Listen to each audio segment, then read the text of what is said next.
Muito boa noite, Axé, Mojubá, a todos e todas que aqui se encontram reunidos nesse nosso segundo encontro aqui da semana Ubuntu, já dando problemas, porque tem que ser assim quando é ao vivo. Bom, já estamos aqui hoje e teremos como divulgado e prometido a todos vocês que estão inscritos no nosso evento, a Semana Ubuntu, teremos aqui a presença da professora doutora Catiúcia Ribeiro. Logo eu chamo ela e eu quero dar as boas-vindas a vocês e agradecer imensamente a todos que estiveram aqui ontem com a gente, com o Pai Sidney, foi incrível. Vocês que também assistiram depois a gravação, e hoje é muito importante a sua audiência, sua presença, sua participação aqui com a gente, fortalecendo esse trabalho coletivo, essa intenção positiva de compartilhar esses saberes, de beber desse ori maravilhoso que são esses amigos, doutores, professores, pesquisadores que estão aqui somados a nós nesse propósito, de ter mais conhecimento sobre as nossas origens, a nossa cultura, a nossa africanidade, e que isso sirva para essa formação, que é a pós-graduação em Teologia, Cosmologia e Cultura Afro-Brasileira, que prevê um impacto positivo e efetivo na vida das pessoas, que não só se formam, mas que vão contribuir para uma corrente positiva de uma cultura de paz, de equidade, antirracista, num país com uma sociedade possível. E para isso é importante, então, que você curta o vídeo, compartilhe ele, o link. E teve muita gente ontem confuso, né? Poxa, eu não estou conseguindo comentar aqui no chat, porque eu me inscrevi, aqui está falando que é só para inscrito, mas eu não estou conseguindo comentar. Veja só, vou organizar aqui o entendimento para vocês. Quando você faz a inscrição lá para o evento, você vai para o nosso e-mail e para o grupo do WhatsApp, você recebe ali os conteúdos. Aqui na plataforma do YouTube, você precisa se inscrever no canal. Então, tem aí no cantinho aí daqui do vídeo que você me assiste, inscreva-se, é só clicar aí, acabou, você já está inscrito. Agora, se você não tiver conta no YouTube, aí pode ser que você precise, então, fazer a sua conta rapidinho, alguma coisa nesse sentido. Mas é basicamente isso. Você pode deixar as notificações ativadas e, com isso, você vai receber sempre as informações das nossas publicações aqui diárias, e aí você vai estar aberto, autorizado a comentar aqui no chat ao vivo com a gente durante esses dias de trocas de saberes extraordinários. E aí, então, eu tenho mais um aviso importante. Hoje, quem está aqui ao vivo chegar até o final, tá vendo essa camiseta, ó, da Pós-Ubuntu? Né? Eu sou porque nós somos. E então, vamos sortear 3 unidades para quem estiver aqui participando, mas você tem que chegar até o final, porque daí você vai receber uma chave, que a gente vai falar aqui, só no final, e aí, através dessa chave, você vai poder concorrer ao sorteio que a gente vai fazer online e também divulgar ao vivo esse sorteio para vocês. Eu conto hoje aqui com a condução técnica do nosso querido Luiz e também a presença no atendimento, vai falar diretamente com vocês o tempo todo, a nossa monitora, a Carol, e aqui junto comigo na apresentação, a Júlia, nossa diretora de comunicação aqui da Pós-Ubuntu. Júlia, boa noite. Boa noite, Axé, Saravá. Muito bem-vindos. Quantas pessoas a gente está agora, Rodrigo? Eu acho que, sei lá, uns 500. 815 pessoas. Muito bom. Então a gente só quer mais o dobro, né? A gente só quer mais 800. Então, Mas a gente só está com 490 curtidas, hein? Ah, então isso é muito péssimo, né? Isso é uma deselegância. Você que chega aqui e começa a beber desse saber, tem contato com tudo isso aqui e não chega dando like, não chega já ali, ó, só porque é bom tá aqui, então já chega dando like, clica aí no gostei e não seja deselegante, né? Então chega aí, já deixa seu like. Hoje que é dia de Santo Antônio para alguns, Exu para outros, né? Aproveita esse momento e para nós também, terça-feira é dia de Ogum, Patacorê Ogum, dia importante nessa busca de quebra de fronteiras, de barreiras, de vencer o que a gente tanto luta aqui pela nossa legitimidade, a unidade e o respeito que a gente tanto quer ter o tempo todo na nossa existência. Júlia, o que mais você precisa dizer aqui para nós? Eu quero dizer que tem gente de todos os lugares aqui, pessoal. Eu vi que a Val tá por aqui, seja bem-vinda. A Val tá sempre Belo acompanhando a Horizonte. gente. Tocantins, Araguaína, Marco Antônio de Tocantins, tem gente do país inteiro. O Rodrigo mandou um vídeo hoje pedindo pro pessoal chegar aqui no like, falar o nome e dizer de onde é. Aí, ó, João Pessoa. É isso aí. Sejam bem-vindos, gente. Boa aula para vocês. E é isso, achei. Muito bem, então nós estamos aqui hoje para dar continuidade ao nosso evento, segundo dia do nosso evento Semana Ubuntu. Estamos aqui para contar a história do povo africano, que não é a que aprendemos na escola. E para nos ajudar nesse entendimento, eu estou aqui com a professora doutora, irmã, filósofa brasileira, mulher preta, poderosa e crossfiteira. Boa noite, Catiúcia.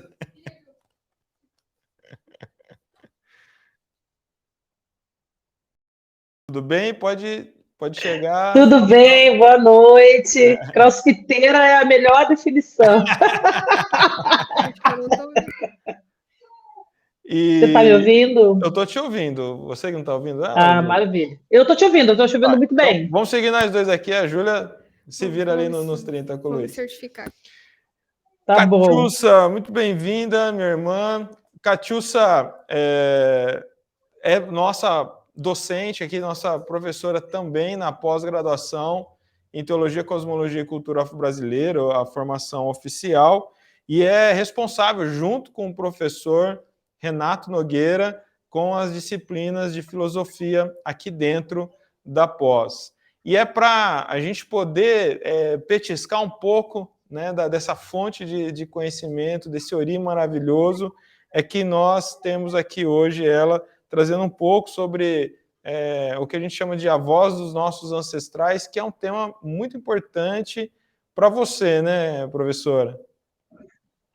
Total, eu acredito, inclusive. Boa noite, família, boa noite a todas as pessoas que estão presentes aqui nesse momento conosco. Feliz em poder fazer essa troca mais uma vez com a Pós-Ubuntu e que seja uma noite de trocas muito frutíferas, né? E falando dos nossos ancestrais, eu acredito muito, né, que a nossa possibilidade de reconstrução do que nos foi tirada, né, é somente a partir pelo viés dos ancestrais, né? A ancestralidade é a possibilidade de reconexão e reconstrução da nossa história. Eu gosto muito de uma frase do mestre Jairo Pereira, que ele diz, né, o que éramos, o que somos e o que nós podemos voltar a vir a ser. E essa ideia de voltar a vir a ser, ela é uma ideia que está literalmente ligada, né, a uma reconexão com a nossa ancestralidade. Diferente do devir, né? Do eterno devir, né? O devir, ele é uma perspectiva que está na filosofia africana, na filosofia ocidental, me perdoe, mas ele também deriva de um conhecimento africano ancestral, que é o Keper, né? Que existia no Antigo Egito, que se chamava Kemet, que era a ideia desse retorno, né? Que está ligado à ideia do escaravelho, que eu até tatuei aqui, né? O escaravelho.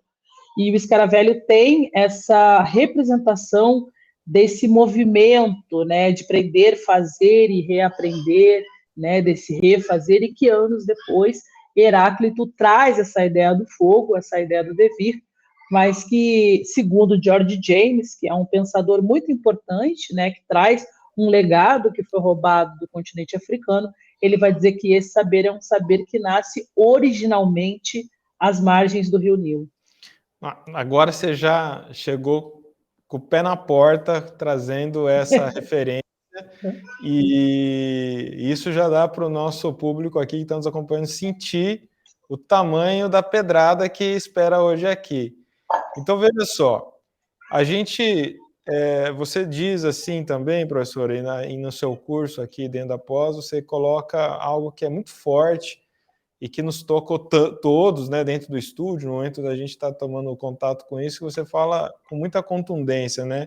História é poder. E aí há um conceito africano que é o Sankofar. E agora, querida, eu quero que você discorra sobre o que é o Sankofar e o que é esse futuro ancestral conectado a essa dinâmica. O Sankofa, que é esse pássarozinho aqui, né? Que é esse pássaro que está aqui, ele faz parte, né, do grupo de símbolos dos adinkras, né?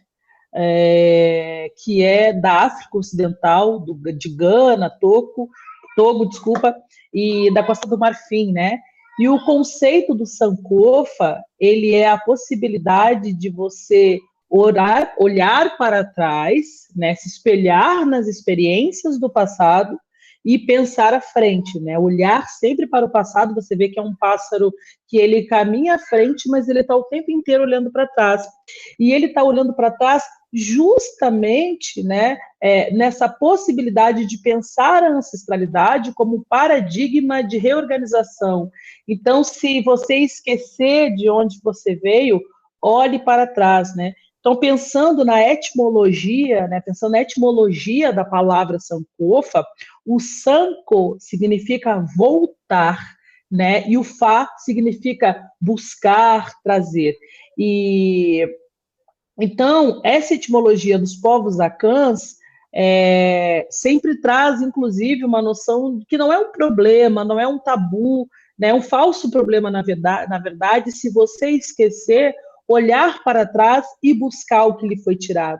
E é importante dizer também que pensando de um povo, né, que foi dilacerado de todo o seu passado, que foi dilacerado de todo o seu pertencimento histórico, essa volta ao passado ela é fundamental, porque nessa volta ao passado você também tem a possibilidade de reconstruir a sua história. Nós não temos uma noção do que vai ser o futuro, mas nós temos uma lembrança do passado. E é importante também dizer que esse passado é um passado que transcende ao período colonial, né?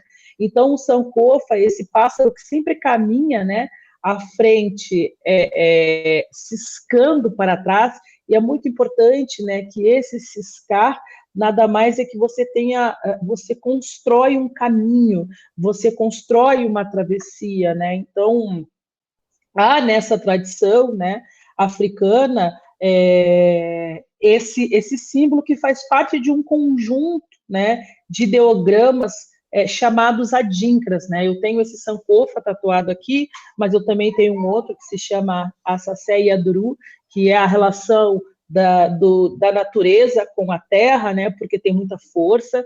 Então, todas essas representações, né, elas são importantes, né, porque a gente também está falando de uma outra noção de linguagem. Uma linguagem que não é essa linguagem ocidental, né, colonial. Aí na mentalidade aqui, né, que é presente no Brasil, né, e no aspecto acadêmico e tudo mais, que é totalmente eurocêntrica, né? Você está com uma camiseta escrito descolonizar. Descolonizar. E aí, descolonizar o pensamento, como que é esse processo? Qual é a dica para poder sair dessa raiz colonizada da maneira de ver e pensar o mundo? Assim, nós, né, a nossa subjetividade, ela é produzida, ela é programada para atender ao status quo do racismo, a status quo da colonização. É importante dizer, né, que a nossa forma de ser estar no mundo, de pensar o mundo, ela foi construída de forma proposital. Gosto muito de uma frase da doutora Sueli Carneiro, que ela traz que o racismo ele é produzido por elites intelectuais, pensada por elites intelectuais a favor dessas elites. Então, o processo de descolonização, descentralização, desculpa, o processo de descolonização, no meu entendimento, ele só acontecerá a partir da descentralização do Ocidente. Não tem como nós pensarmos uma forma de descolonização presas no mesmo lugar que nos colonizou. Então, é por isso que nós precisamos olhar para outros paradigmas, olhar para outros saberes, né? Porque eu gosto muito de uma frase do mestre Jairo, que ele diz que a nossa consciência é preta, mas a nossa subjetividade ela é branca. E a nossa subjetividade ela é produzida por esse processo de violência colonial, né? Que fez com que exista uma necrose subjetiva que olhe somente para o mundo a partir de um outro lugar. Então, quando você vê Fanon, né, nos trazendo a possibilidade da descolonização, inclusive ele vai dizer que a gente tem uma subjetividade ocidental, uma subjetividade colonizada, né? Então, a descolonização ela é emergencial, a descolonização, e o processo de descolonização é descolonizar, tirar as vendas, né, do Ocidente para olhar o mundo a partir de outros paradigmas. Então, de qualquer forma, inevitavelmente, isso tem que alcançar os espaços de poder social, Também, político, comunicação. Também. História é poder. Então, as bases de entendimento da história, elas precisam mudar. Então, para que elas cheguem nos espaços de poder, para que elas cheguem nas instituições, né, que definem as regras do jogo, nós precisamos entrar nas escolas, mudar as nossas formas de entendimento. Não dá mais para as nossas crianças irem para a escola no ano de 2023, a única coisa que elas aprenderem sobre a sua história é chicote e açoite, né? O reconhecimento da história promove aos povos africanos uma outra herança histórica, como nos traz Sheikh Anta Diop, Sheikh Anta, né? Então, assim, o conhecimento do Sheikh Anta é justamente essa possibilidade de olhar para o mundo não mais com essa venda da colonização. E essa programação que a doutora Sueli Carneiro traz é uma programação que também ela é alicerçada na escola. Então, a escola ela não forma, né? Ela formata, ela deforma, né? E quando eu falo formata mesmo, é esse formata, né? Formação de morte subjetiva. Então, nós precisamos apresentar uma outra história, uma outra releitura da história dos povos africanos, dos povos originários. Então, o processo de descolonização ele é fundamental. E aí é um alicercezinho, né? Que vai vir das escolas e vai chegando em outros lugares. Mas, principalmente, quando eu falo de descolonizar e de voltar no poder, é para que as pessoas pretas tenham o domínio da sua história, que foi ceifada, né, das suas vidas. Perfeito. Professora, nesse aspecto, então, a gente se concentrou um pouco aqui em entender o símbolo, né, da Sankofa, e aí a gente transforma num verbo, né, Sankofar, então, enquanto esse movimento de olhar para a história e preparar o futuro, é nesse ponto de movimento, agora nós como sujeitos aqui, tomando contato com as histórias verdadeiras, contadas por quem sabe a verdadeira história e tudo mais, é que nós vamos começar a entender o futuro ancestral. Significa isso, se a gente não resgatar os saberes do passado, não há um futuro possível. Então, o futuro ele é ancestral porque a resposta já está naqueles que vieram antes. Explica para nós. Não, a ideia de um futuro ancestral, ela perpassa muito mais do que se nós pensarmos uma ideia, por exemplo, vamos pensar em algo lúdico, assim, né? Vamos pensar para alcançar um pouco a nossa capacidade de interpretação dessa sentença. Se nós olharmos para os filmes futuristas, né, que falam de futuro, existe uma utopia do que é esse futuro, quando a população negra vive numa distopia, né? Então, a ideia de futuro para a população negra ela foi massacrada.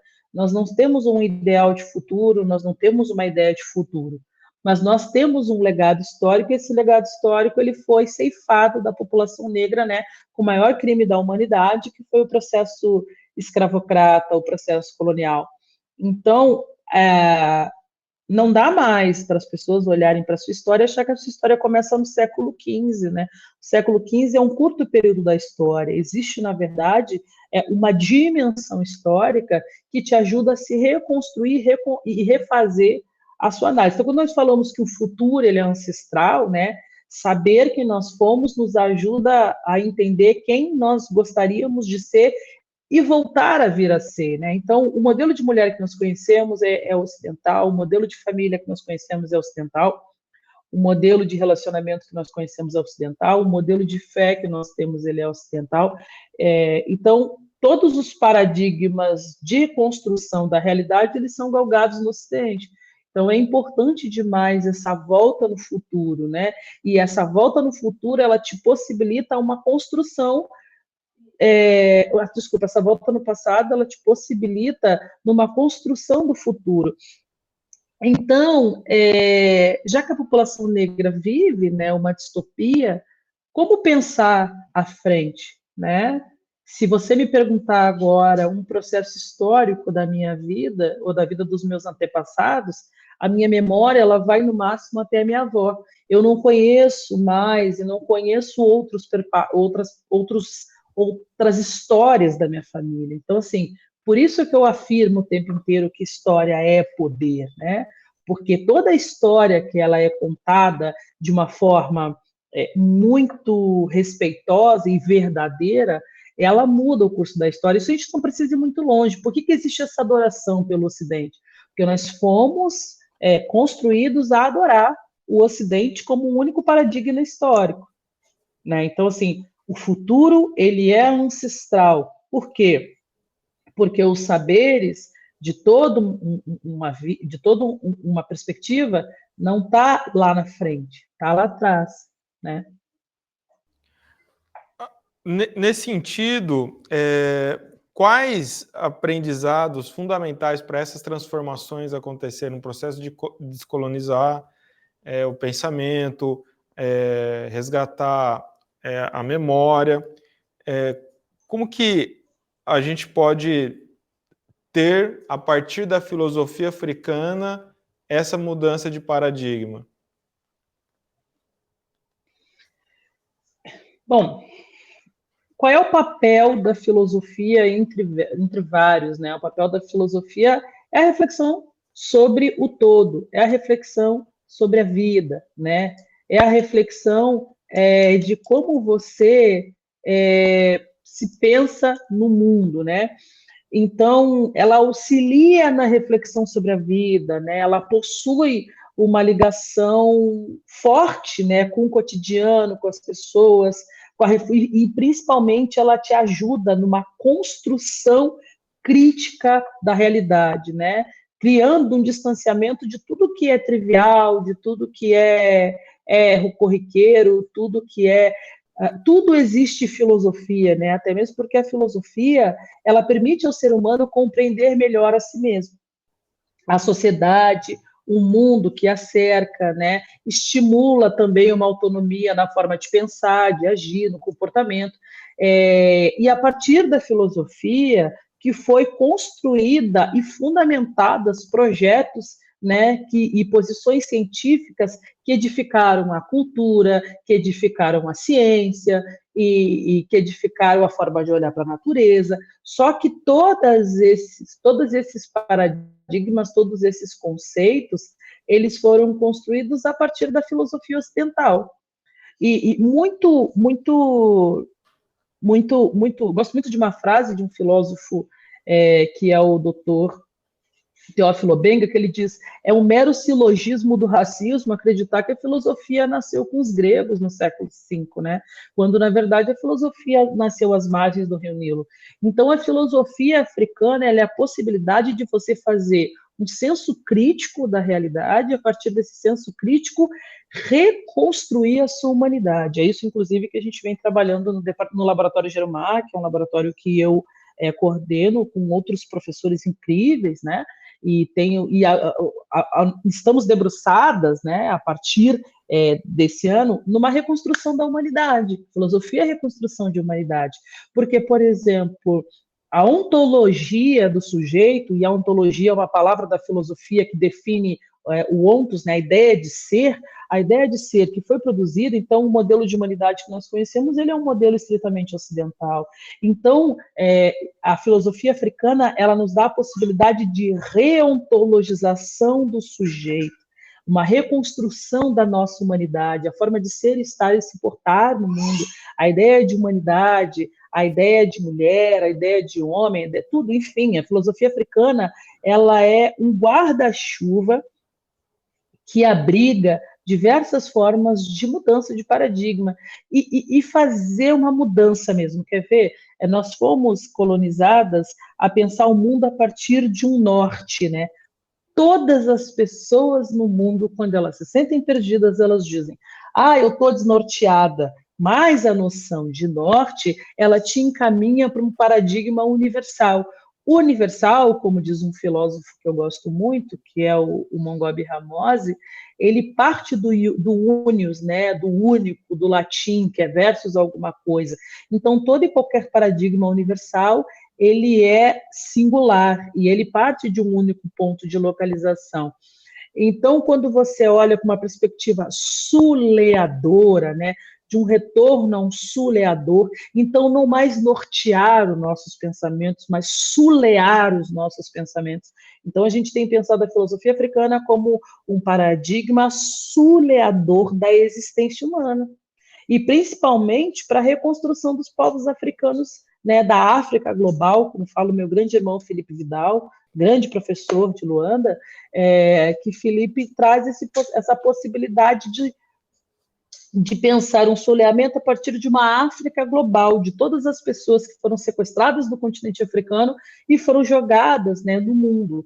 Mas você olhar para a filosofia africana como se fosse um imã mesmo, né, que traz esse eixo de localização. E aí você tem a localização, né, que é uma outra perspectiva também afrocêntrica, né, de que lugar eu vou partir para pensar o mundo. Eu vou partir a partir de um ponto de localização que não mais vai ser o seguinte. Então, a filosofia africana é a possibilidade, eu li aqui um comentário, né, de empretecer o pensamento, inclusive, o ano passado eu tive a honra, né, de ser homenageada na escola que eu amo do meu coração, que é a Beija-Flor de Nilópolis, e eles utilizaram a tese para fazer uma parte, né, do enredo, e o tema era esse, né, empretecer o pensamento é a voz da Beija-Flor, né?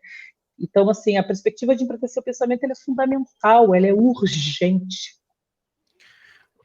Nesse ponto, você citou, né, Jeromar, que é usado para homenagear o conceito, né, que tem na filosofia africana, que é o seu departamento, você comentou aqui para nós, e que traz o conceito de serenidade. Comente para nós sobre, por exemplo, esse conceito que está dentro dessa perspectiva de paradigma africano, que também altera o modus operandi eurocentrado, e que pode ser uma boa ideia, né? Jeruma é um paradigma que nos convida a pessoa serena que reflete sobre si a partir do seu próprio senso vital. Nós, africanos, renascidos na diáspora, temos uma outra forma de ser, estar e coexistir no mundo. Então, o Jerumá, ele é um conceito que foi construído por um filósofo da 18ª dinastia quemética, que é o Amenhotep. E o Amenhotep, ele traz um convite para pensar a vida como uma grande travessia existencial, né? Não preocupada como será o final da vida, né? Esse ideal moral, esse ideal ascético, né? Que até o próprio, se pensar um pensador ocidental, o próprio Nietzsche, ele critica, né, essa ideia de que a gente sempre vive pensando como chegar ao fim. E a Menomop responderia: querido Nietzsche, volte e leia, se é que não é daqui que traz alguns dos seus pensamentos dessa fonte, de questionar esse ideal ascético, esse ideal moral, porque o Amenhotep te convida a uma travessia existencial, né? Que ao longo dessa travessia, em meio ao mar envolto, então ele pede para você entender a vida como um mar envolto e você está na cabine, num barco que vai fazer essa travessia da vida. Nesse barco você pode convidar outras pessoas para fazer essa travessia com você. E a grande questão é a serenidade como ponto de partida. E a ética da serenidade é uma ética. A ética da serenidade, ela é uma ética a ética da serenidade é uma ética não do silenciamento, não do silenciamento, mas uma ética do silêncio, que te convida a voltar a si, se conhecer, ouvir os seus sentidos, né? Porque para a filosofia africana nós pensamos com o coração, os nossos sentidos, eles não nos enganam, eles nos fazem potência. Então ouvir os seus sentidos é a possibilidade de você refletir a partir do seu próprio senso vital. E a partir desse próprio senso vital, ele também está dizendo para você se refletir a partir da espiritualidade. Esse senso vital, esse silenciamento, esse ouvir o coração, ele está falando da espiritualidade. Porque esse Ma, de Jerumá, advém de Maat. Maat, que é essa deusa aqui, né? Que ela pode ser lida como uma deusa, ela pode ser vista como um Neteru, que era a tradução deusa que se aproxima, tá? Mas são elementos da natureza. Maat é a nossa conexão com o todo, né? Porque a filosofia africana, ela não se desconecta da natureza, ela é a própria natureza, ela é a própria existência do cosmos, né? Você, enquanto sujeito, você é a grandeza, você não se desconecta da ancestralidade. Então, ele diz: se tem lugares na sua cabine, faça essa travessia ouvindo o seu coração. Inclusive, tem uma frase dele, que é uma frase que eu gosto muito, né, que ele diz: mais rápido é a língua quando o coração está magoado. Então ele fala para você ouvir mais do que falar. Então, nesse sentido, ele está falando se entenda, se conheça, reflita sobre si, que nada mais é que esse momento que a gente tem, por exemplo, nessa espiritualidade de matriz africana, que é um momento de recolhimento, de você se recolher, de você refletir sobre a vida. Mas essa reflexão, ela não é uma reflexão isolada, apartada da ancestralidade. Existe uma ética, e é essa ética da serenidade, inclusive muito bem apresentada pelo professor doutor Renato Nogueira. É nessa ética da serenidade que mora a possibilidade de reflexão sobre si mesmo. E aí, no final, esse conceito de Jerumá, que é uma ética da serenidade, a Menomop não vai te responder qual o sentido da vida, mas como foi que você fez a sua travessia existencial. Como que você deixou o seu coração menos colérico, como que você respeitou a outra pessoa que estava com você nessa cabine, como você olhou para outra pessoa e entendeu que a pessoa estava no mesmo fluxo vibracional que você, fazia mesmo parte desse mesmo pensamento que você. Então você teria que respeitar o outro, respeita o outro como você respeita a ti mesmo. Então o Jerumá é uma ética de possibilidade de reconstrução a partir de si, ouvindo a si mesmo, né? Ouvindo o que. E aí todos nós temos essa coisa, né?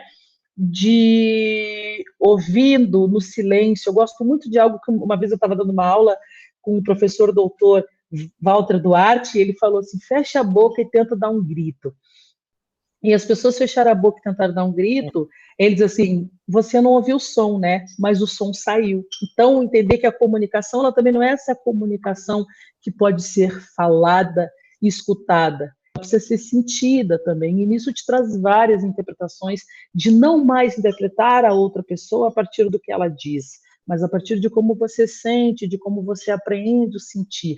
E toda vez que você se silencia e ouve seu coração, sendo que o coração é a medida da verdade, essa coração, inclusive, que acreditava-se que você entregaria Mate, você está se conectando com a sua ancestralidade.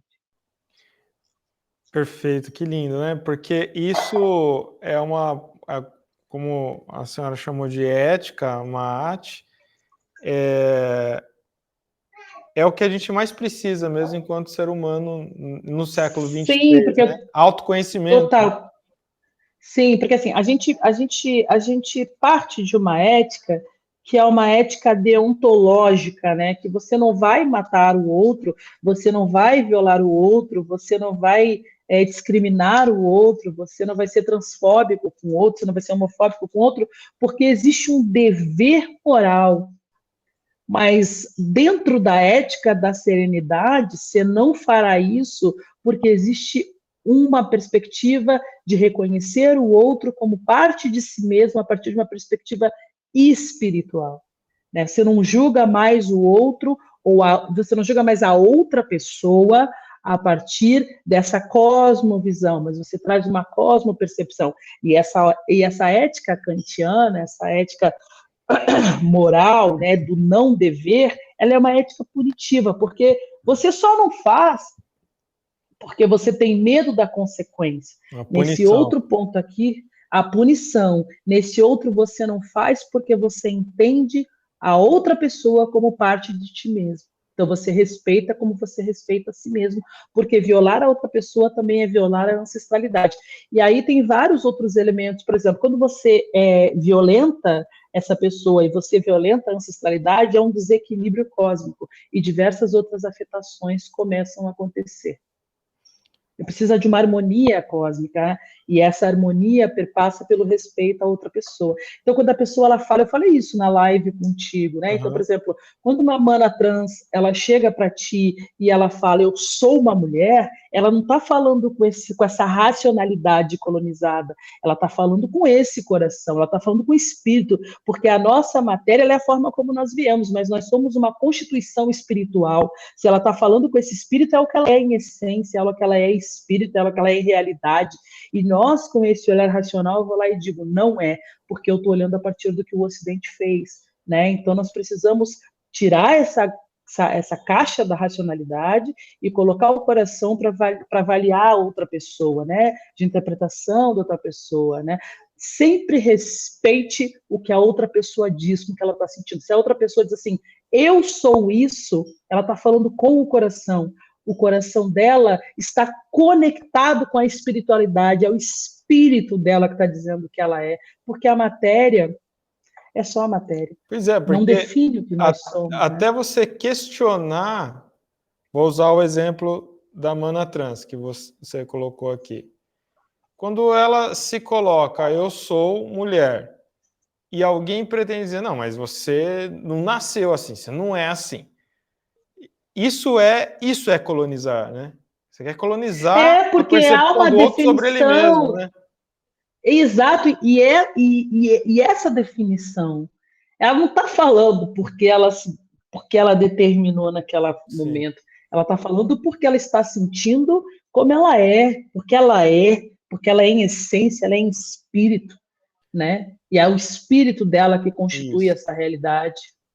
Professor, aí acho que aqui a gente consegue deixar esclarecido para quem nos acompanha o seguinte: a grande distinção que a gente consegue perceber entre a elaboração da filosofia africana, né, os saberes que a gente encontra na filosofia africana, as filosofias, né, podemos dizer assim, em paralelo, em comparação com o que está aqui no Ocidente, é justamente a consideração do transcendente como algo de verdade, né? Então, quando você citou várias vezes a perspectiva do espírito, né, do sujeito também espiritual, é isso que a filosofia ocidental quer romper, né? Quer poder fazer esse rompimento, criar, e é ela mesma que cria essa dicotomia, né?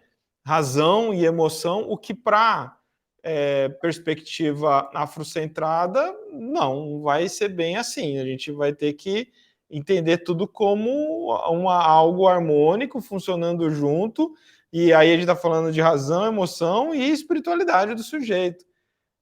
Faz sentido isso?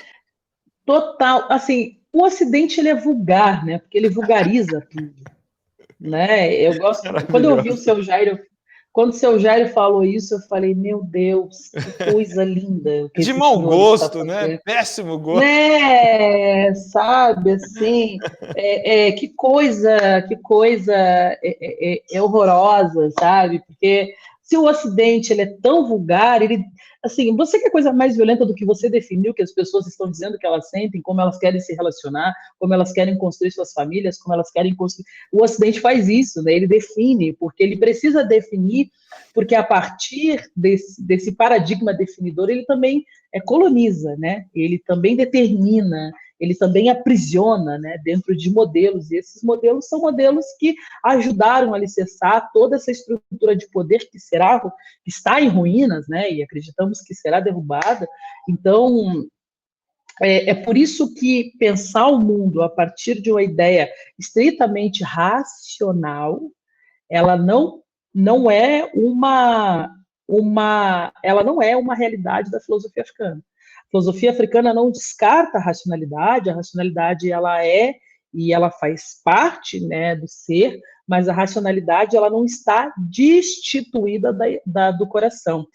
Sentimos, né, porque eu gosto muito de falar isso para parafrasear lá o grande filósofo, né, da racionalidade, um dos filósofos, né, que traz muito, né, penso, logo existo. Então eu digo, sentimos, logo coexistimos, né? Nós precisamos sentir, é como se você sentisse, né? E esse sentido joga para a racionalidade e aí você produz um modo de interpretação. Isso é muito poderoso, né? Isso dá muito sentido para o existir também.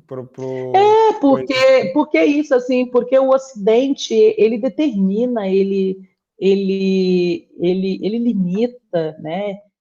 Quer coisa mais violenta. E é isso, assim, foi o Ocidente que disse que pessoas pretas não eram humanos, foi o Ocidente que disse que mulheres precisam ser violentadas, foi o Ocidente que definiu como são os modelos de família, é o Ocidente que por exemplo, um filósofo, né, o Mongobi Ramose, ele diz algo que é extremamente importante, que ele diz assim, a colonização ela estava ancorada em pelo menos em dois pilares. O primeiro era o pilar do cristianismo, que é a crença que todo sujeito no mundo deveria ser colonizado.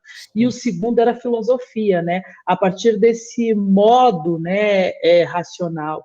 Então, assim, olha que violento, né? Então, assim, nós não precisamos mais olhar para esse lugar, olhar para essa questão. A gente pode ir para a filosofia africana, por exemplo, a gente sabe o papel fundamental do feminino, né? E a gente tem um Ocidente dizendo que as mulheres são... Né? Você tem um Ocidente operando na misoginia, né? Então, o Ocidente é vulgar. É natural nas culturas africanas o lugar da matriarca, né? O lugar da mulher como lugar de poder. Porque a África, sim, porque a África é um continente matrilinear, né? Eu sempre falo matrilinear, matrifocal, matripotente, matriarcal, porque advém de Ma'at, esse feminino que dá conta do todo, né? Pois é, Eu tô para te dizer, meu querido, porque assim, ainda não vou falar assim, vou soltar aqui, porque é uma coisa que eu quero estudar muito, assim, para dizer, então, tá, gente? Assim, não leve, então, porque eu tô estudando muito sobre isso, eu tô para te dizer que todo mundo é feminino. Todo mundo é feminino, o mundo é feminino, todo mundo é feminino, e o feminino não é feminismo, não é esse feminismo ocidental, é essa feminilidade, sabe? Eu quero que você explique melhor. Não, eu só joguei no próximo. Então, assim que você formular melhor, eu quero ter o privilégio de você é isso. A gente porque essas definições, né? Elas são muito castradoras, né? Homem, mulher, todo mundo parte do feminino, todo mundo essa grandeza do feminino, né? Da fertilização de si mesmo, da espiritualidade do todo. Mas esse aí é o meu próximo campo aí, sabe? Eu escrevi sobre a feminilidade, a minha tese de doutorado é a feminilidade africana, né, como uma possibilidade de retorno a essa ancestralidade, né, que eu chamo de útero cósmico, né, que é o princípio que fertilizou o mundo todo. E é uma idiotice que eu vou falar, isso é aí que tem alguma coisa a ver com mulherismo ou nada a ver? Também. O mulherismo africano, ele é um paradigma político de pensar o mundo a partir de como as mulheres se organizam politicamente ao lado dos homens numa reconstrução da sua realidade enquanto povo. Mas isso fora de África já. No continente africano, mulherismo, pensando na etimologia da palavra, mulherismo vem desse feminino e africana vem de África. Como que as mulheres da África global vão olhar para as experiências africanas e, a partir das experiências africanas, resgatar o que elas eram, como as suas ancestrais se organizavam. O mulherismo é uma organização que ocorre fora da nossa África original. Já é o pós-diáspora buscando espelhar lá. Ele é uma teoria política cunhada, pela doutora Clenora Hudson no final da década de 80, que eu gosto muito de uma frase que ela fala: eu não criei nada, né? Eu olho muito, ela falou, eu não criei nada, eu olhei para as experiências do que as mulheres criaram, as mulheres da antiguidade, o feminino, como o feminino se organizava na antiguidade, e a partir desse feminino, eu olhava para essa ideia. E aí Vanessa, maravilhosa, que é uma irmã incrível, que traduziu o livro da doutora Clenora, traz algo que é extremamente importante, não é mulherismo, é mulherismo africano. É sempre importante pontuar. Mulherismo africano. Eu sou mulherista africana. Por quê? Existe outra hipótese? Porque essa demarcação parte de como a doutora Clenora Hudson olha para as evidências e para todo um legado histórico construído pelas nossas ancestrais. E a partir das nossas ancestrais, ela constrói, né, um paradigma político, é algo que a gente fala muito, eu gosto muito de falar sobre isso, a minha irmã Inuri Assis traz isso, é uma outra narrativa política de reconstrução de um povo. Ela não é uma luta unilateral, ela é uma construção de um povo pensado de mulheres pretas, com homens pretos, para a população preta, que foi dilacerada da sua perspectiva histórica, porque ela olha para as lutas que aí estão, as lutas de organização política que aí estão, né, que pensam a emancipação do feminino, só que essas lutas elas são insuficientes para dar conta, né, de toda uma destruição que foi feita para o povo africano. Então, assim, você não pode olhar para algo que foi construído pelo Ocidente e querer colocar na caixinha, né? Não cabe, até mesmo porque a dimensão africana é muito maior. Então, ela vai falar assim: você vai olhar para a sua realidade, você vai olhar para o seu paradigma, você vai olhar para a sua. E é importante dizer que a afrocentricidade, né, que nos convida a uma localização, o mulherismo africano ele faz isso também. Você traz uma localização. Você se localiza no mundo e a partir desse epicentro você começa a construir políticas.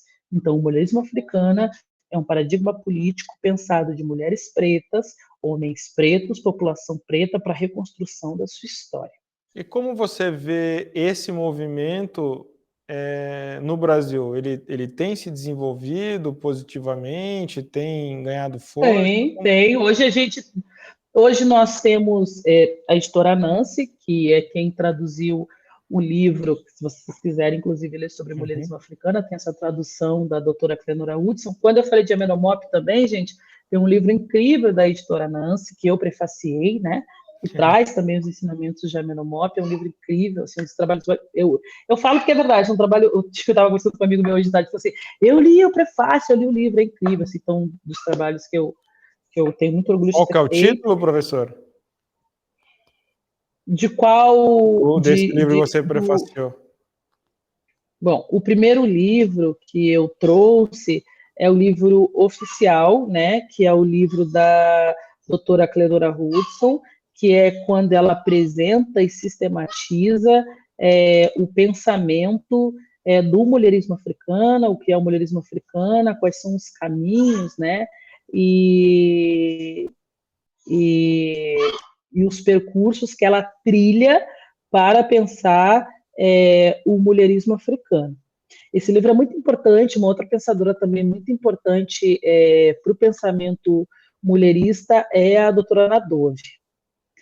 Agora, o outro livro que eu escrevi com eles é Os Filósofos Egípcios, Vozes Ancestrais Africanas, de Imhotep Akhenaton, que é um dos primeiros livros que eu li sobre filosofia antiga, né?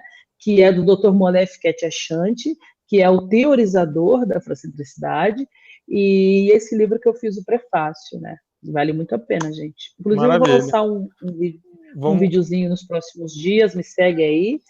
Vocês vão legal. ver falando um pouco sobre esses e outros saberes. Nós vamos colocar o link aqui também para achar o livro na Amazon, por exemplo, que é um caminho universal hoje, né? Fácil de achar. E as redes sociais também da professora Catiúcia Ribeiro, você encontra na descrição, logo mais aparece na tela e tudo mais. Agora, professora, eu quero só me voltar aqui para o nosso público, agradecer, preciso de mais uma vez agradecer o privilégio, né, que é ter a sua atenção, a sua participação ao vivo com a gente aqui nessa nossa terça-feira, nesse encontro com a professora a doutora Catiúcia Ribeiro, nos dando esse banho de conhecimento e provocando tanto as nossas reflexões e nos trazendo bastante uma angústia positiva de se perceber. Eu espero que você esteja incomodado com essa constatação assim, caramba, acho que aprendi muita coisa errada. Acho que tem muita coisa aqui que eu preciso reconsiderar. Esse processo sempre será um processo doloroso, mas que vale muito a pena. Né? A tomada de consciência ela é sempre dolorosa, né? Porque é você arrancar algo muito enraizado e algo que foi muito bem arquitetado para que você pensasse o mundo a partir dessa noção, né? Como se não tivesse outra hipótese, né? Exato. E aí... Existe diversas outras hipóteses, né? E como que você entende a possibilidade dessas múltiplas hipóteses coexistirem? Então, a gente talvez não perceba uma... Como que a gente consegue vislumbrar, professora, efetivamente, se é possível coexistir ou se vai ter que a humanidade, a sociedade, caminhar por um processo de transformação mesmo, né? Uma coisa não anula a outra, né? Você vai ter que passar por um processo de anulação de tudo que lhe foi ensinado, e aí isso alinhado à sua espiritualidade. Eu acredito que a espiritualidade ela é o vetor fundamental para a reconstrução das pessoas africanas na África global, sabe? E como você tem, desde que você começou a tomar contato com esses estudos, e enfim, tantos anos dedicado a isso e promovendo tanto em sala de aula e com seus cursos, né, com o seu instituto, a G1, também, que é uma instituição que fomenta a educação, cursos abertos a quem tem interesse, palestras e tudo mais. Então, você vem aí numa jornada de anos disseminando isso. Você consegue olhar para o estado atual, a realidade atual, vamos falar de Brasil, né, que é onde a gente está aqui, e já ver alguma transformação efetiva, o que é que não tá virando, ou, sabe, consegue entender a minha pergunta? Consegue já ver Não, se, poxa, sim. a semente está realmente germinando? Por onde você consegue enxergar isso? Bom, primeiro eu acredito que há uma mudança, que ela é uma mudança que ela parece pequena, né? Porque a gente está lutando contra uma dimensão, que é uma dimensão do racismo, e há uma luta, e uma luta sedimentada e construída pelos movimentos negros, né? Os nossos ancestrais pavimentaram o caminho, a gente, desde o primeiro africano que botou, desde a primeira pessoa africana que botou os pés nesse território, que construiu, reconstruiu seus territórios, né, reconstruiu os seus, como diz a Iá Wanda Machado, o doutor Wanda Machado, criou a síntese dos territórios africanos no Brasil, que são os terreiros, são os quilombos, todo e qualquer espaço de organização política de pessoas pretas, né, a gente pode olhar para Palmares como um estado dentro do território brasileiro. Então, toda e qualquer pessoa preta que colocou o pé aqui sempre construiu uma luta política. E, a partir dessa luta política, veio pavimentando diversos resultados que nós estamos colhendo na atualidade, né? Então, pensando, né, nos avanços, a gente tem que olhar, tudo que aí está é fruto da luta política das pessoas pretas e é fruto da luta política do movimento negro. Isso é muito importante, né, da gente sempre demarcar que eu estou aqui, se eu estou aqui falando, se eu estou, e tantas pessoas pretas que estão aqui falando, a gente parte de um legado histórico de construção de quem nos antecedeu. Então, há algumas mudanças, a gente não pode dizer que não é mudança. Eu falei até isso outro dia num podcast que eu participei, que é o processo As Ideias Podcast, né? A mudança, né? A abolição, que a gente entende para abolição, ela aconteceu por causa das lutas, né, do povo africano. Ontem mesmo eu estava fazendo um material sobre cotas, os primeiros indicativos sobre a educação, da presença das pessoas negras na educação, nasce com a Frente Negra em 1931. Então, assim, a gente sempre se organizou e sempre construiu. E hoje nós temos resultados, desde os resultados estéticos até os resultados políticos, eles nascem, né, das lutas históricas do movimento negro. Então, sim, nós temos diversas, só que a gente está falando, né, do último país no mundo, né, que aboliu de forma com muitas, teoricamente, obrigada, estava procurando essa palavra, aboliu de forma teórica, né, mas se mantém até hoje. O Brasil é colônia até hoje, o povo negro ainda é amarrado até hoje, literalmente, né? Então, assim, o povo negro ainda é açoitado até hoje, né? Mulheres negras são violentadas na rua até hoje, tocam fogo em mulheres negras. Então, a gente está falando, né, de um país que ele se segura, se estrutura no racismo. Então, para que exista um Estado democrático de direito, o Brasil vai ter que botar o racismo na mesa. Né? E na medida que o Brasil vai ter que botar o racismo na mesa, o movimento negro vem, né? Vem a galope, como diz na minha terra, né? Vem a galope, e justamente construindo todo um legado histórico de manutenção. Então, assim, sim, há uma mudança. Por exemplo, eu vi em algum momento aqui nos comentários, aqui são vários comentários, eu estou tentando acompanhar, mas enfim, fico muito feliz com todo mundo que está comentando. Se a gente, algum comentário, a gente olha, por exemplo, para a própria lei 10.639, ela é fruto desse legado, né? Então, eu acredito que a gente precisa fazer, ela é uma lei que ela não prevê ser sancionada, então, assim, por mais que ela seja uma lei federal, ainda não há uma implementação efetiva em todas as escolas, né? Sim. Então, a gente precisa mudar o horizonte, mudar o paradigma, mudar a cartilha das escolas, sabe? A cartilha das escolas, né, os currículos escolares e tudo mais.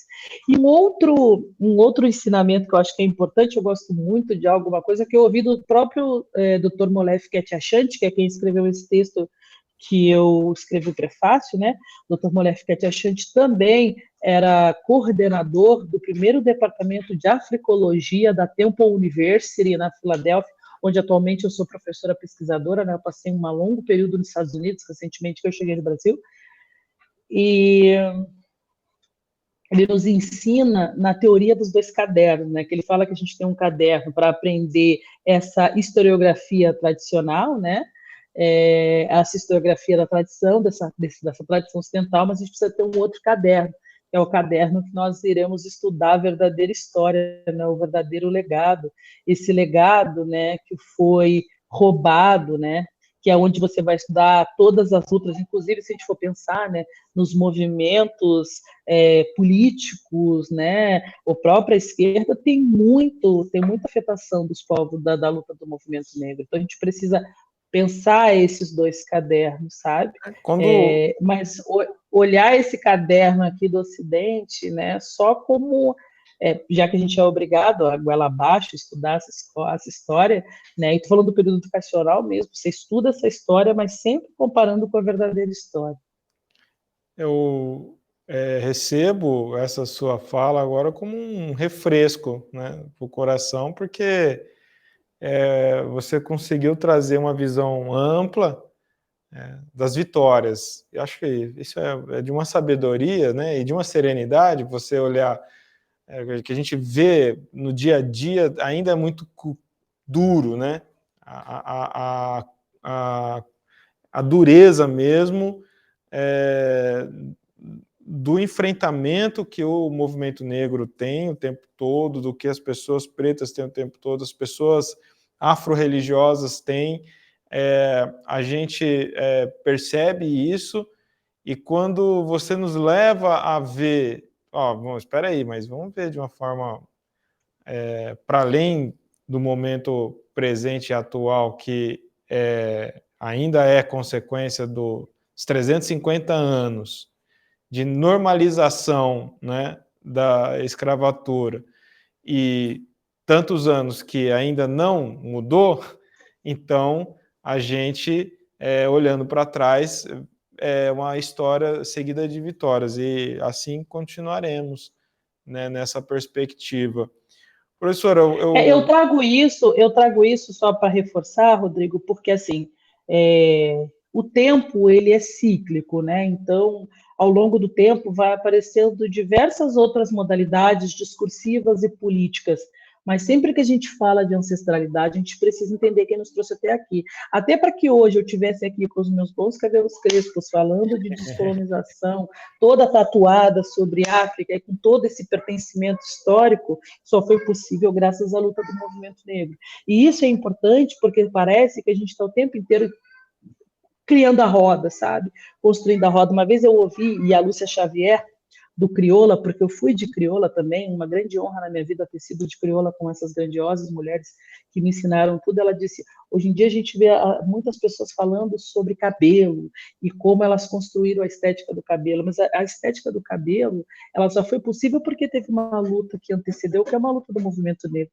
Então, assim, porque senão a gente sempre cai naquela esfarrela que parece que a população negra no Brasil nunca construiu nada, porque o racismo tenta fazer isso, né? O racismo tenta o tempo todo construir uma ideia como se fosse uma ideia de agora, fatual, pontual, mas o agora fatual, pontual é alicerçado. Se nós olharmos para o próprio Abdias Nascimento, ele deixou um projeto político de nação, que é o quilombismo.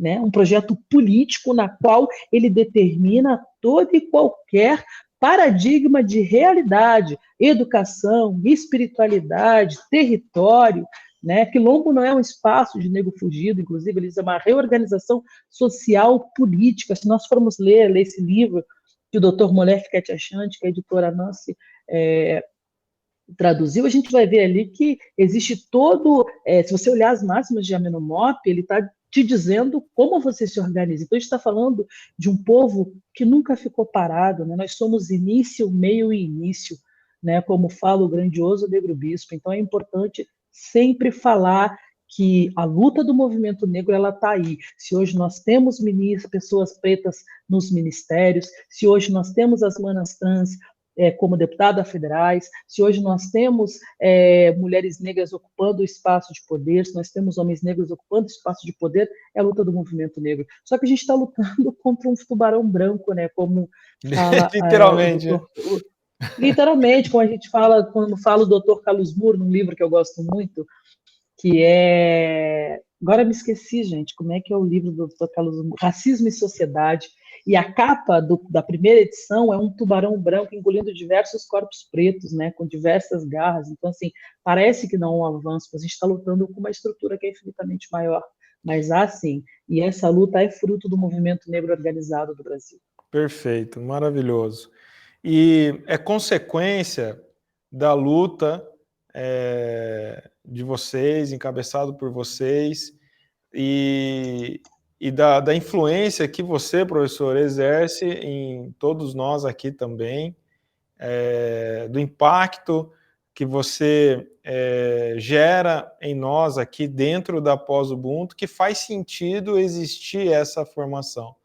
Então, quero compartilhar isso com você, né? Porque o seu trabalho também existe, que a gente está aqui, que nos inspira para essa contribuição, falando de nação, falando de um país que pode ser uma sociedade cada vez mais possível. O que eu tenho uma crença que do jeitinho que tá para ser extinta, né? Tá para não dar muito certo mesmo, né? E a gente tem séculos de constatação de que não dá certo. Eu estou com retorno aqui de alguém bem forte. Eu também. Ele te cortou. Aí eu vou pedir até que você repita a sua frase, porque eu não consegui ouvir. Tá, vou esperar o Luiz ajustar aqui. E quero me direcionar aqui com o pessoal. Vocês mandem perguntas. Acho que a Júlia já separou algumas participações. Júlia, tudo bem aí? Sim. Vocês não estão mais com retorno, né? Não. Só confirma para mim. Sim. Sim, eu fui separando algumas que foram respondidas ao longo da nossa conversa de hoje. Uhum.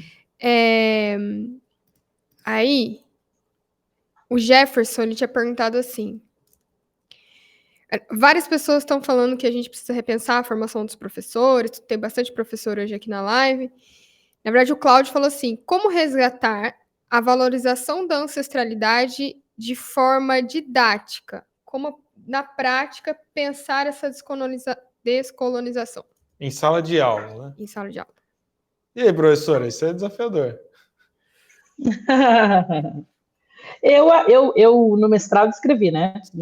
A minha dissertação é Kemet, Escolas e Arcádias, né? A importância da filosofia africana no combate ao racismo epistêmico. E eu acredito que a sala de aula tem um livro muito bom que é da doutora Wanda Machado, que é Ire Ayó, né? Ensinamentos africanos sobre educação. Ela vai para dentro do terreiro, né, no estágio dela e depois no mestrado, e ali ela se torna, né, filha da casa, e atualmente ela é Iaebé, né, aquela que cuida do EBE, que cuida daquele território, mas ela traz naquele momento o seu conhecimento.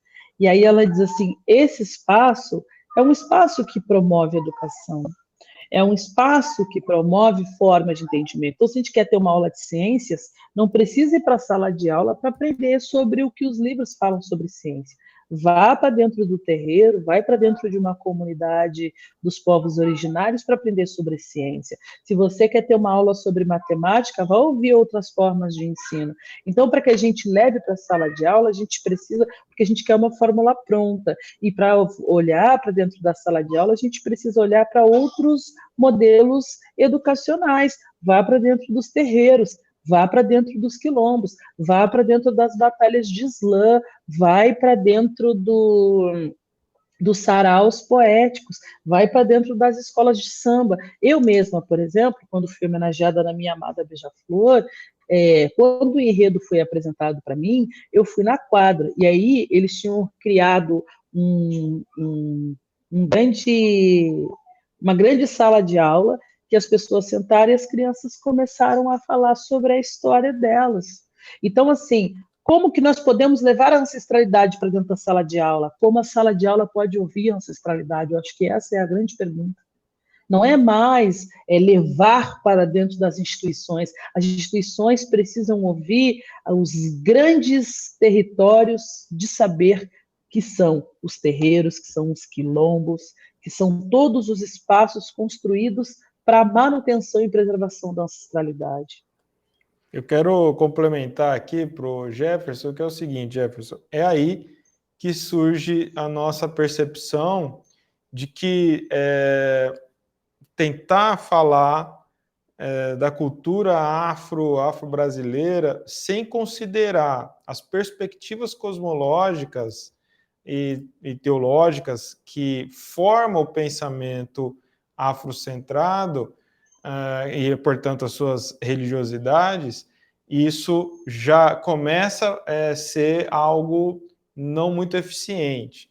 E aí que surge, então, a teologia, cosmologia e cultura afro-brasileira para trazer um conjunto de saberes e também há um módulo próprio aqui pedagógico para ajudar a construir ideias de como levar metodologicamente isso também para o sistema de educação. Então, fica já o convite para considerar essa formação para você e todos que se interessam. E eu falei ontem aqui, professora, e eu preciso dar uma nota aqui para a turma que está esperando os seus eu comentar, que nós temos um incentivo para apenas 50 bolsas para pessoas profissionais da área da rede pública de educação. É isso, Júlio? Isso. Eu posso passar para a Carol, que ela está pronta para explicar um pouquinho? Então eu prefiro muito. Pessoal, então a Carol é a nossa monitora aqui da pós, e ela vai explicar um pouquinho para a gente sobre como vai funcionar o sistema do processo seletivo das bolsas, que o Rodrigo falou ontem que ia explicar, e ela está mais por dentro.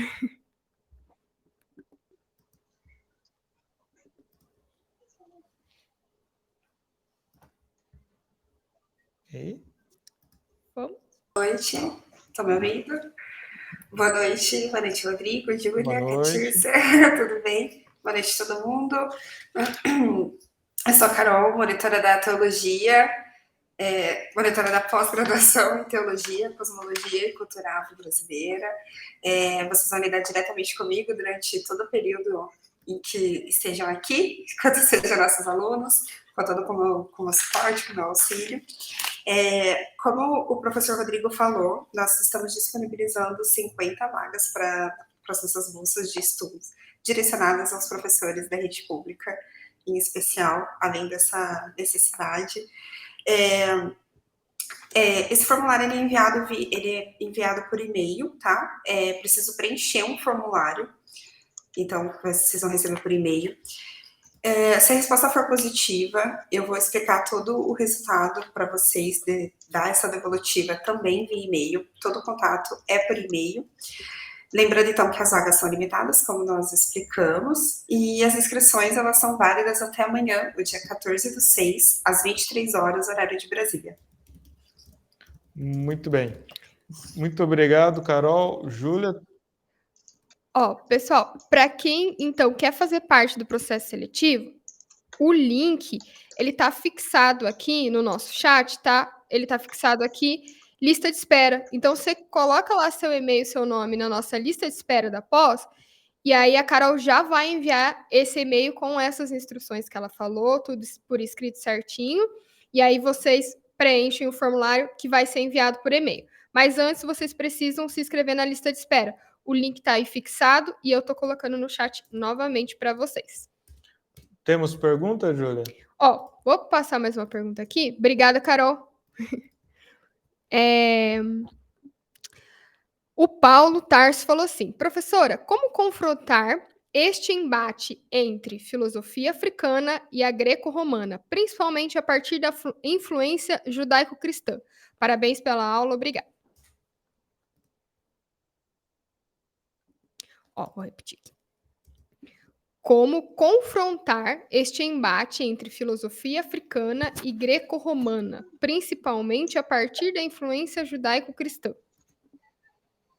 Como diz o professor Renato Nogueira, vou trazer aqui, que ele diz algo que eu gosto muito, que ele diz assim, nós não estamos mais preocupadas ou preocupados com essa confrontação, né? Não existe confrontação. Por isso que é importante a gente pensar uma perspectiva, como traz o filósofo Mongobi Ramose, pluriversal, não universal. Se você parte de uma filosofia a partir de um paradigma pluriversal, você tem duas possibilidades de entendimento filosófico. Então, você tem a filosofia grega, que é um modo de fazer filosofia, e você tem a filosofia africana, que é um modo de fazer filosofia, né? E, na verdade, tem uma amiga minha que fala algo que eu gosto muito, ela fala assim, as pessoas querem confrontar a Catiúcia, né, mas contra papiros não há argumento.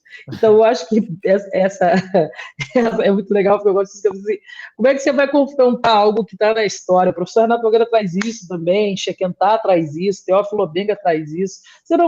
Existe um dado histórico, que é um outro livro que também está na editora Nancy, que é O Legado Roubado de George James, e tantas outras pensadoras e outros pensadores que apresentam ali, né, que existe uma história da filosofia antes do século XV, então você não vai confrontar o que a história data como real, você vai apresentar um dado que é real, já que você está no processo, né, de destituição de uma mentira histórica, né, e apresentando um legado roubado. Nós não queremos mais, se você vê as pessoas que falam sobre filosofia, e aí, né, tem diversas pessoas maravilhosas, o professor Dr. Juan Nascimento, a professora Nayara Paula, o professor Walter Duarte, que também é doutor em Antiga, leiam o professor Walter, escreveu brilhantemente sobre Ptah-hotep, né, Temenmop, que é Ptah-hotep, e tem tantas outras, professora Lorena, né, doutora Lorena, então assim, tem tantas pessoas produzindo filosofia que a gente não tem mais tempo para ficar confrontando o Ocidente. Como diz Tereza Cristina nas suas lives maravilhosas, né, durante a pandemia, não tem lugar no meu ateliê. E por que eu estou dizendo isso? Porque existe, eu gosto muito que o professor Igor, né, traz muito isso para mim, assim, esse lugar de confrontação é importante para levar para a sala de aula, mas não como uma possibilidade de demarcação histórica. É só para apresentar um fato que a história comprova, né, que já existia filosofia muito antes da ideia dos filósofos gregos. Eu entendo o que ele quis dizer da seguinte forma. Tudo bem, a gente conta fatos, não há argumentos, a gente está tendo contato com isso e está... Enfim, não tem o que dizer. Mas como isso poderá se sobrepor, né? Como que vão considerar de fato? Eu também entendi, e acho muito maravilhoso o que ele está dizendo. E aí eu estou respondendo, você não precisa mais tentar confrontar. Traga autores que falam sobre filosofia. Entendi. Você acha que é um movimento natural mesmo? Natural mesmo, traga outros pensadores, leva todos esses pensadores que eu estou falando aqui sobre filosofia para dentro da sala de aula, mas leva Shekhentá Diop, leva Teófilo Obenga, leva a doutora Nadove, sabe? Leva tantas outras e outros pensadores, a professora Catiúcia Ribeiro para dentro da sala de aula, porque você está levando pessoas que já trouxeram, porque se você ler, por exemplo, o professor Renato Nogueira, um livro clássico que ele tem, né? A Filosofia Africana e a Lei 10.639. O professor Renato Nogueira traz ali um processo, uma linha do tempo tão perfeita, e no final ele apresenta como você traz essa aplicabilidade. Mas lembre-se, para quem já fez os meus cursos de filosofia africana sabe, a gente trabalha nisso uma aula. Eu infelizmente não lembro aqui o autor dessa frase, mas tem uma frase que é célebre, né? Se a gente fizer uma história do tempo e a gente vai, se tiver fazer uma história do tempo, se tiver um livro de 100 páginas, o processo escravocrata são as 2 últimas páginas, né? Porque existe uma dimensão histórica antes disso. Então, assim, como confrontar? Trazer outros autores, mudar outros olhares, levar outros pensadores. Já levou para dentro da sala de aula. Existe uma pressa, né? Assim, assim, mas assim, não vai resolver isso lendo autores que sempre falam a mesma coisa. Já levou para a sala de aula outros pensadores? Leva esse pensador. Aliás, até vou falar uma coisa aqui que eu fiquei muito feliz, por exemplo, eu tomei consciência nos últimos dias que o Estado de São Paulo criou uma cartilha antirracista para entregar nas escolas, né? E aí ali fala sobre filosofias africanas, aí me referendo ao professor Renato Nogueira, e tem outros pensadores da filosofia, se não me engano, tem o Teófilo Benga também. Então, assim, levar outros pensadores, né? Minha irmã Vanessa trouxe aqui também o Dr. Runoko Rashid, que voltou ao Orum há 2 anos atrás, mas que traz também a presença africana no mundo. Então, assim, vira a chave, sabe? Olha para outros pensadores, olha para outros autores, porque daí a gente vai entender que, assim, não há o que confrontar, há apenas o que apresentar dentro da sala de aula. Eu fui professora do ensino médio, e eu dei aula de filosofia do 6º ano ao 3º ano. E aí, por isso que eu fiz um mestrado em educação, né? Filosofia e educação. E a partir desse mestrado de filosofia e educação, eu trouxe esses autores para dentro da sala de aula. E aí a disciplina é problematizar o início da filosofia. Né? Então você não vai confrontar, você vai problematizar, você vai, como diz o Renato, refutar. E você teve espaço para isso, né? Porque, inclusive, há ocasiões que você não vai ter espaço, você vai ser impedida, né? De fazer essa discussão. E aí por isso que tem que continuar insistindo com tudo isso. Júlia. Posso encerrar com uma aqui? Pode. Peraí, vamos lá. Oxi, meu Deus. Aqui. O Ícaro, o pessoal tá assim, encantado com todas as referências de livro. Então eu prometo, gente, que a gente vai colocar tudo lá no WhatsApp organizado para vocês. Então a gente vai reassistir a aula aqui certinho, vai anotar tudo e vai colocar no WhatsApp para quem tá lá no grupo. E também, se a gente achar os links já disponíveis dos livros, a gente também coloca lá.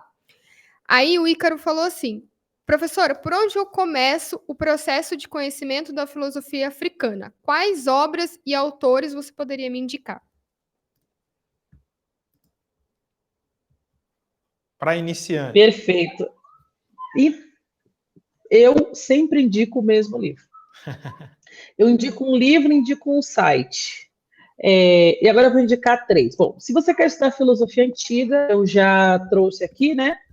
Que é Os Filósofos Africanos, traduzido pela editora Nancy.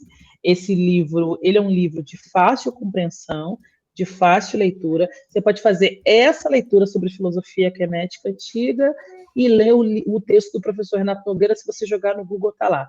Ética da Serenidade.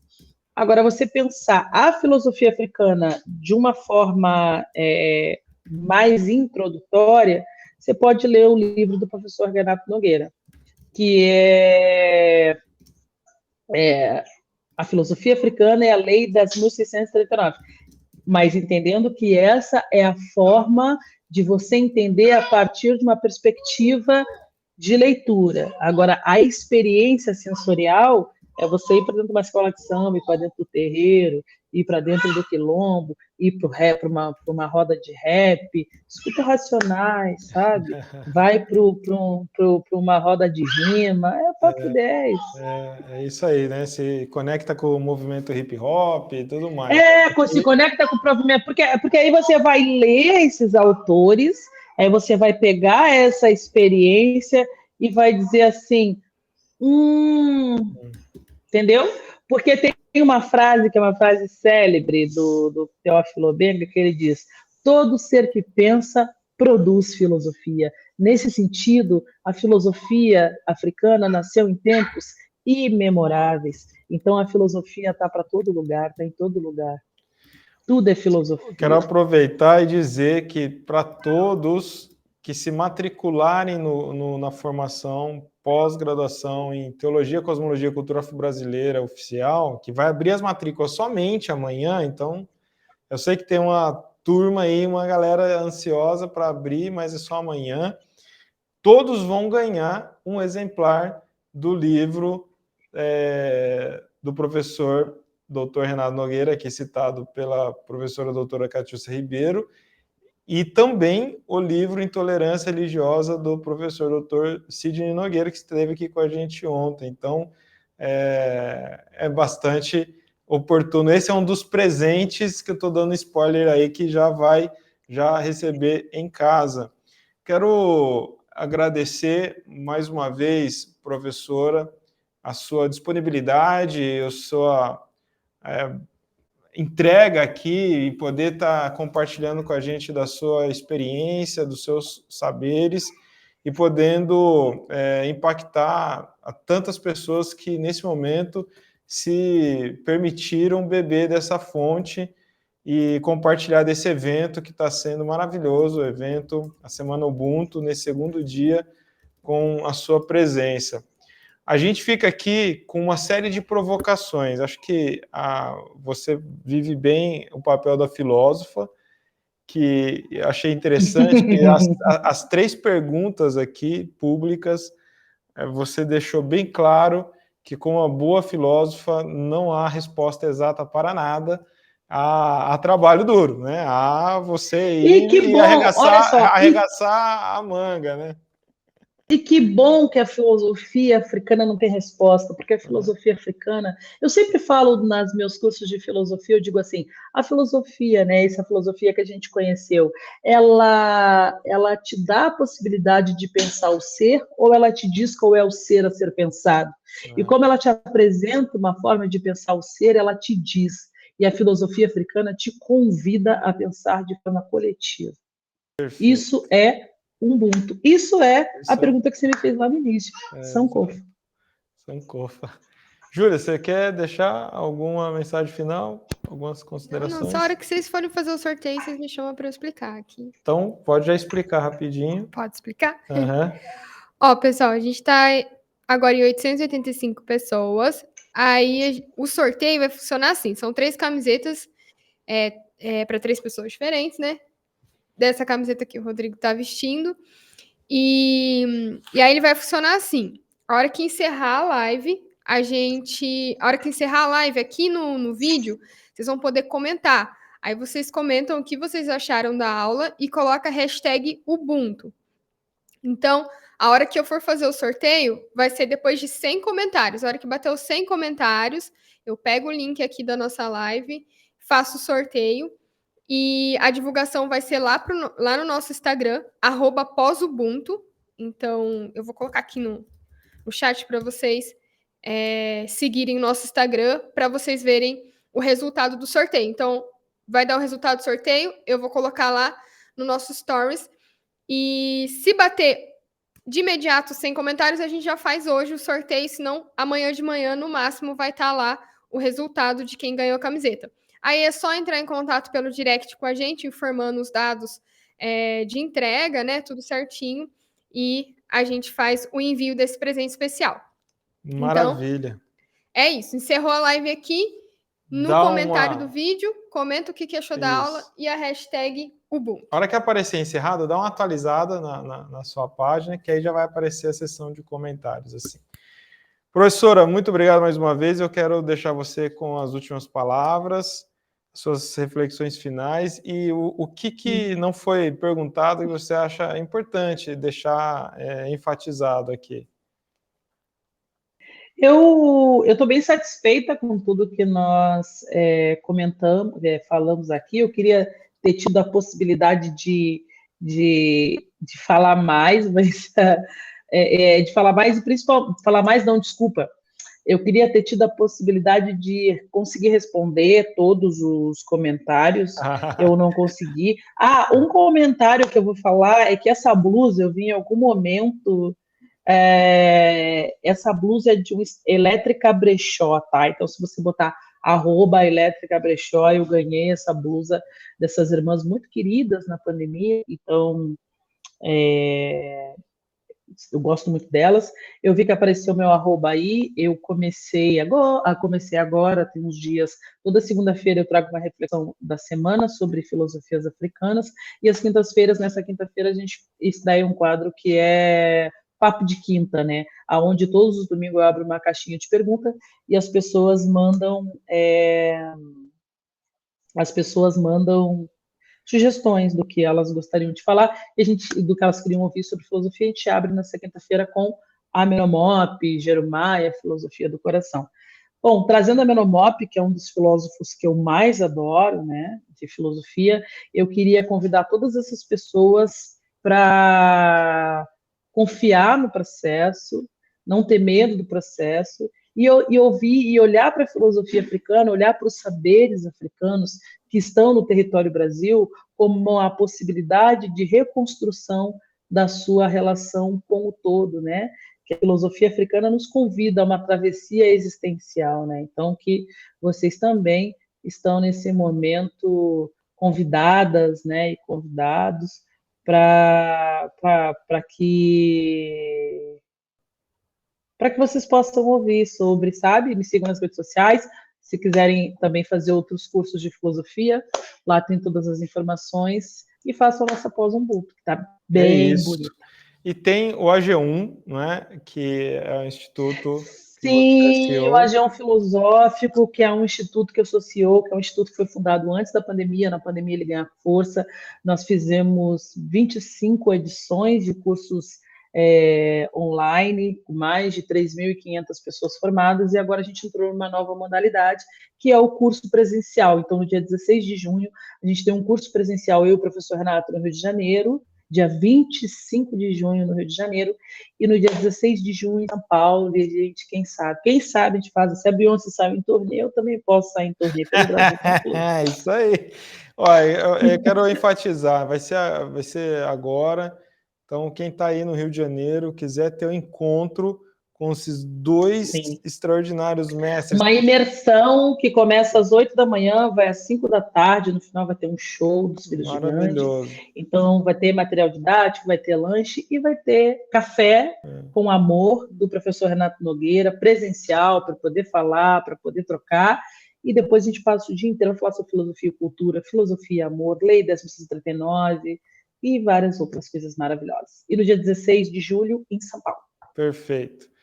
É isso, tá aí as redes sociais, sigam a professora doutora Catiúcia Ribeiro. Ontem ela colocou nesse seu programa semanal filosófico, ela colocou sobre Exu, tá muito bacana, um pensamento acerca de Exu, então é inspirador, recomendo mesmo seguir e beber desses saberes aí.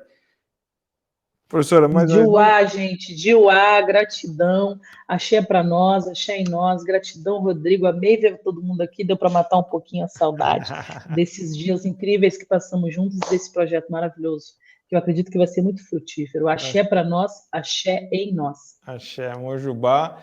E amanhã a gente se encontra aqui, então, com a professora Cláudia Alexandre, dando continuidade à nossa semana Ubuntu. Espalha essa boa notícia para todo mundo, envia o link, faça a sua inscrição oficial, receba o material todo exclusivo dentro do e-mail e também na rede social. Amanhã a gente vai enviar no seu WhatsApp, quem está devidamente inscrito, o resumo ilustrado desse papo que a gente teve aqui com a professora doutora Catiúcia Ribeiro e também um breve resumo desse papo todo aqui para você ter guardado e poder consultar sempre que for necessário. Esse é um presente nosso para você que está acompanhando e engajado com essa semana Ubuntu. Te vejo amanhã, às 20 horas, aqui nesse nosso canal, Umbanda EAD, e a gente segue a nossa jornada de conhecimentos com esses mestres extraordinários. E amanhã, ao vivo, a gente vai abrir as matrículas para pós-graduação em Teologia, Cosmologia e Cultura Afro-Brasileira. Muito grato e até lá. Tchau!